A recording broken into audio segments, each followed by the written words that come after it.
शादी के बाद जैसे ही मधु ससुराल पहुंची, वो सीधा रसोई घर में चली गई। पीछे पीछे उसकी सास आ गई। अरे बहू, न तूने कपड़े बदले न हाथ मुंह धोए, सीधा किचन में खाना बनाने आ गई।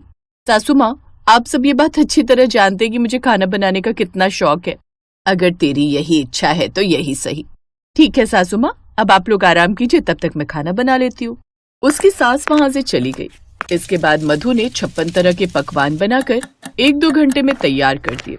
उसने खाने की टेबल पर जैसे ही खाना लगाया, वैसे ही खाने की महक सुनकर वहां पर उसकी सास, पति विक्रम और ननद पायल आ गई। भाभी, ये क्या बना दिया आपने? हम तो खुद ब खुद खींचे चले आए यहाँ पर। हाँ मधु, जब खाने की महक इतनी अच्छी है तो खाना कितना स्वादिष्ट होगा। उन लोगों ने खाना शुरू किया। बहू, लगता है तुझे अन्नपूर्णा देवी का कोई आशीर्वाद मिला है।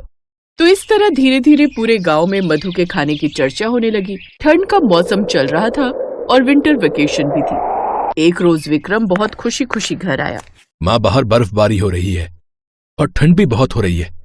1 महीने की हम लोगों को छुट्टी मिली है, इसलिए मैंने फैसला किया है कि हम सब एक साथ मनाली घूमने चलेंगे। अरे वाह भैया, क्या खुशखबरी दी है आपने। हमें तो लगा था कि आप सिर्फ भाभी को लेकर घूमने जाएंगे। अरे नहीं पायल, ये फैसला मैंने और विक्रम ने मिलकर एक साथ लिया है। जब तक पूरा परिवार साथ ना हो तब तक मजा नहीं आता। बहू खाना तो सबसे अच्छा बनाती ही है। तेरी सोच भी आज की लड़कियों के हिसाब से बहुत अच्छी और बहुत अलग है। चलो जल्दी से हम लोग तैयारी कर लेते हैं। कब निकलना है विक्रम हम लोगों को? माँ, कल सुबह 8 बजे की ट्रेन है। हमें यहाँ से 6 बजे ही निकलना होगा। सब लोग जल्दी उठ जाना। अगले दिन विक्रम का परिवार सुबह बहुत जल्दी उठ गया और 6 बजे ही सारा सामान लेकर घर से निकल गया।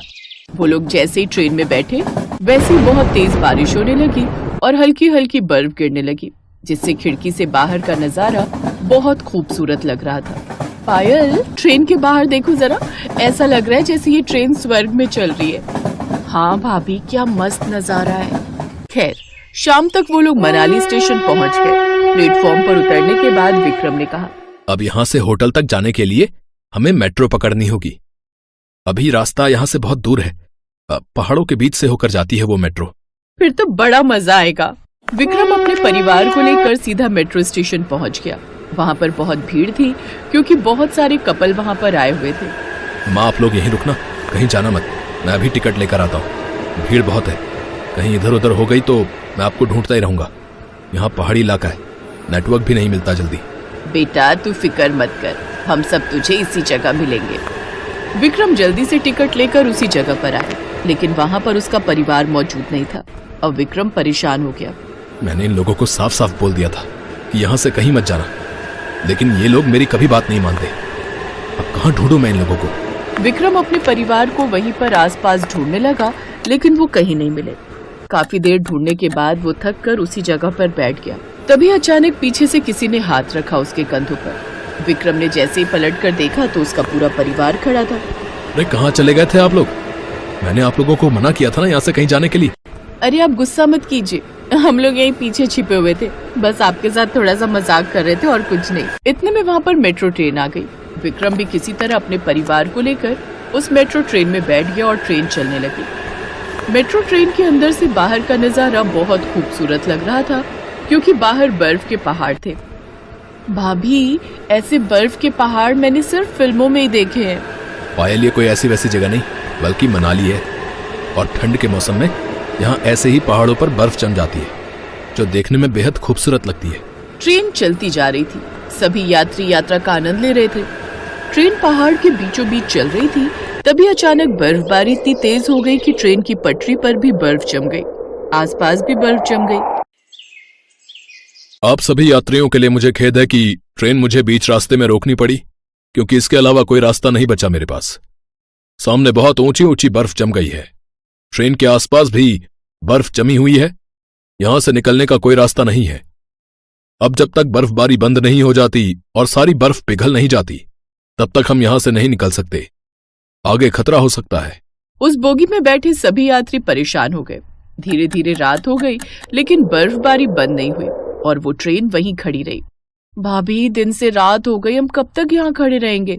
पायल, हमारे हाथ में कुछ भी नहीं है। अगर ये ट्रेन आगे बढ़ती है तो ट्रेन का एक्सीडेंट हो सकता है, और वैसे भी ट्रेन आगे बढ़ ही नहीं सकती जब इतनी मोटी मोटी बर्फ की परत जम गई है। ऐसे ही धीरे धीरे 2 दिन बीत गए, लेकिन न बर्फबारी बंद हुई, न वहां पर कोई उनकी मदद करने पहुंच पाया, क्योंकि वो जगह ही कुछ ऐसी थी। सभी यात्री परेशान होने लगे। पता नहीं किसका मुंह देखकर हम लोग मनाली घूमने निकल आए थे। 2 दिन से बिना खाए पिए हम लोग यहाँ फंसे हुए हैं। अरे अब किया भी क्या जा सकता है बहन जी, यहाँ तो खाने पीने का भी कोई इंतजाम नहीं है। वो वाली ट्रेन होती तो हमें खाना मिल जाता, मेट्रो में तो खाने की कोई व्यवस्था भी नहीं होती। उन लोगों की बातें मधु और उसका पूरा परिवार सुन रहा था। तभी अचानक मधु ने अपना एक बड़ा सा बैग खोला, जिसमें एक छोटा सा स्टोव था और खाना बनाने का ढेर सारा सामान भी था। सभी यात्री ये देखकर हैरान हो गए, खास तौर पर उसकी सास। अरे बहू, ये तो वही स्टोव है ना जो तुझे दहेज में मिला था। ये तू यहाँ लेकर क्यों चली आई? और इतना सारा राशन तूने भर लिया, वो भी बिना हमसे बताए। सासू माँ, आप तो जानती हो मैं खाना बनाने के लिए कितनी पागल हूँ, इसीलिए ये सारा अनाज और ये छोटा सा स्टोव मैंने रख लिया था। सोचा था मनाली जाकर हम लोग खुद का बनाया हुआ खाना खाएंगे, क्योंकि वहाँ पता नहीं कैसा खाना मिल जाए हमें। लेकिन अब लगता है कि मेट्रो ट्रेन में ही मुझे खाना बनाना पड़ेगा, क्योंकि सभी लोग भूखे हैं, किसी ने भी 2 दिन से कुछ खाया नहीं है। बहू, कोई कुछ भी कहे, लेकिन ये तुमने बहुत अच्छा किया। हम सब भी तुम्हारी मदद करेंगे। कम से कम भूखे मरने से तो अच्छा ही है। आज तुम्हारी वजह से हम सबकी जान बच जाएगी। भाभी, अब जल्दी से हम लोग मिलकर खाना बनाते हैं। पायल और मधु ने जैसे ही खाना बनाना शुरू किया, वैसे ही सभी यात्रियों की भूख और बढ़ने लगी।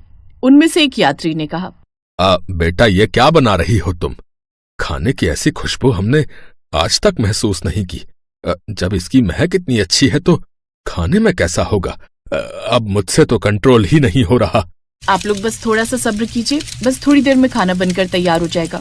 और वैसे भी इस बोगी में है ही कितने लोग? ज्यादा से ज्यादा 20 लोग होंगे। सबके लिए भरपूर खाना है। थोड़ी देर बाद मधु ने पूरा खाना बना लिया और उसने सभी को खाना दे दिया। 2 दिन से उन लोगों ने खाना नहीं खाया था, इसीलिए सब जल्दी जल्दी खाना खाने लगे। बहू, सच में ये खाना तो बहुत स्वादिष्ट है। अगर तुम इतना सामान लेकर नहीं आती तो हम सबका क्या होता। दिल से दुआ निकलती है तुम्हारे और तुम्हारे परिवार के लिए। मधु, आज तुम्हारी वजह से हमें इतने सारे लोगों की दुआएं मिल रही हैं। माँ आपने मेरे लिए इतनी अच्छी लड़की ढूंढी, थैंक्स। मेरा कोई भी फैसला गलत नहीं होता बेटा, चुपचाप खाना खाओ। वैसे भी भूख के मारे तो मेरा सर घूमा जा रहा है। तो इस तरह बातें करते करते पूरी बोगी में मौजूद सभी यात्रियों ने खाना खा लिया। तब जाकर उन्हें थोड़ा सुकून मिला। कुछ घंटे बाद बर्फबारी बंद हुई। अगली सुबह तक ट्रेन की पटरी के सामने से सारी बर्फ पिघलकर खाई में चली गई और ट्रेन एक बार फिर से चलनी शुरू हो गई।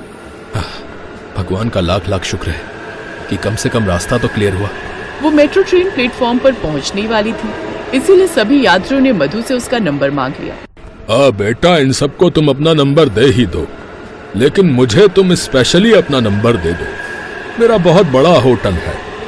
अगर इस खाने की रेसिपी हमें बता दो तो हम तुम्हें लाखों रुपए दे सकते हैं, या फिर तुम हमारे होटल में काम भी कर सकती हो।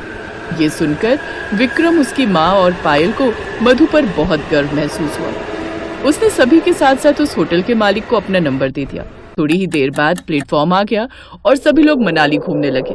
लगभग 1 हफ्ते बाद विक्रम का परिवार मनाली घूमकर वापस अपने घर आ गया। तभी होटल वाले का फोन मधु के पास आया। मधु जी, मैं वही मेट्रो ट्रेन वाला यात्री बोल रहा हूँ। मैंने आपको अपने होटल के बारे में बताया था ना। कल आप अपने पति के साथ मेरे होटल में आ जाइए। मैं आपको अपना एड्रेस मैसेज कर देता हूँ।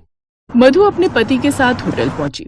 बातचीत करने के बाद अगले दिन से मधु ने होटल ज्वाइन कर लिया।